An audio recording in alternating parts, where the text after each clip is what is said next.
আল্লাহ যত সময় হায়াত দিয়েছেন, আল্লাহ যত সময় হায়াত দিয়েছেন তত সময় মানুষের জন্য লড়াই করব ইনশাআল্লাহ। এ লড়াই বন্ধ হবে না। বাংলার মানুষের মুক্তি অর্জন হওয়া পর্যন্ত আমাদের লড়াই অব্যাহত থাকবে।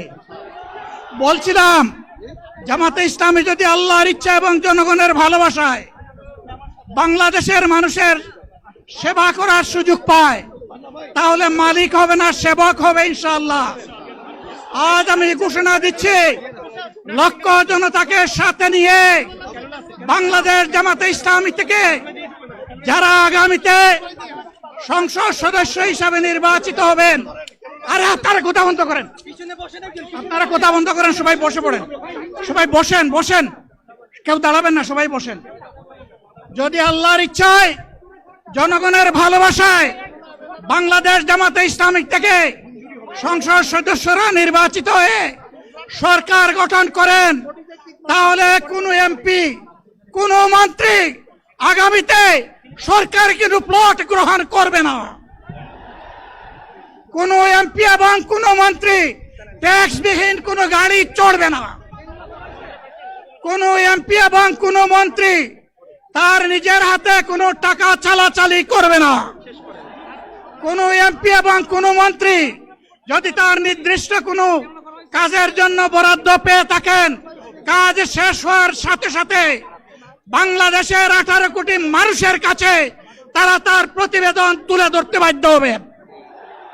সম্মানিত বন্ধুগণ, চাঁদা আমরা নিব না, দুর্নীতি আমরা করব না, চাঁদা আমরা নিতে দেব না, দুর্নীতি আমরা সহ্য করব না। এই বাংলাদেশটাই আমরা দেখতে চাই। যুবকদেরকে আমরা স্পষ্ট ভাষায় বলতে চাই, বন্ধুগণ, তোমাদের সাথে আমরা আছি। আমি আজকে জামাতের আমির হিসাবে এখানে কথা বলতে আসিনি। আমি এসেছি বাংলাদেশের 18 কোটি মানুষের একজন হয়ে কথা বলতে। আমি শিশুদের বন্ধু, আমি যুবকদের ভাই, আমি বয়স্কদের সহযোদ্ধা, আমার বোনদের আমি ভাই। সুতরাং তাদের মুক্তির জন্যই আমি দায়িত্ব নিয়ে আজকে এখানে দাঁড়িয়েছিলাম। আল্লাহর ইচ্ছা, শরীর আমাকে সাময়িকভাবে সহযোগিতা করে নাই, এটাও আল্লাহর ইচ্ছা যে এখন আল্লাহ আমাকে কথা বলার সুযোগ দিচ্ছেন। আমি বলতে চাই, বাংলাদেশের নির্দিষ্ট কোন শ্রেণীর মুক্তির জন্য আমাদের এই লড়াই নয়। রাস্তার একজন পরিচ্ছন্নতা কর্মী, চা বাগানের একজন শ্রমিক, রক্ত পানি করে ঘাম জড়ানো আমার একজন রিক্সা চালক ভাই মাঠে ময়দানে বাংলাদেশের মানুষের মুখে যারা এক মুঠো ভাত তুলে দিতে চায়, আমার সেই কৃষক বন্ধুটি, আমি তাদের হয়ে আজকে এখানে কথা বলতে এসেছি।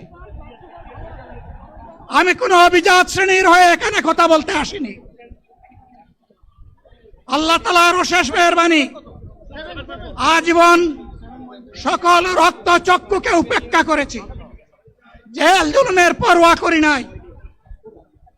আমার আফসোস, 24 সালে জাতিকে মুক্তি দিতে গিয়ে যারা জীবন দিয়ে শহীদ হলো, আমি তাদের একজন হতে পারলাম না।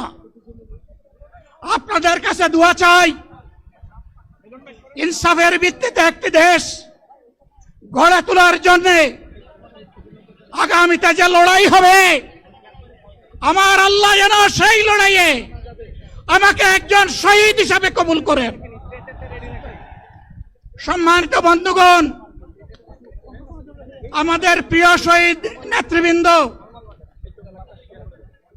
2006 সালের 28 অক্টোবর থেকে শুরু করে পল্টন গণহত্যা, শাপলা গণহত্যা, সারা দেশের গণহত্যা, পিলখানার গণহত্যা, 24-এর গণহত্যা, এই গণহত্যা যারা করেছে তাদের সকলের বিচার বাংলাদেশের মাটিতে নিশ্চিত করতে হবে।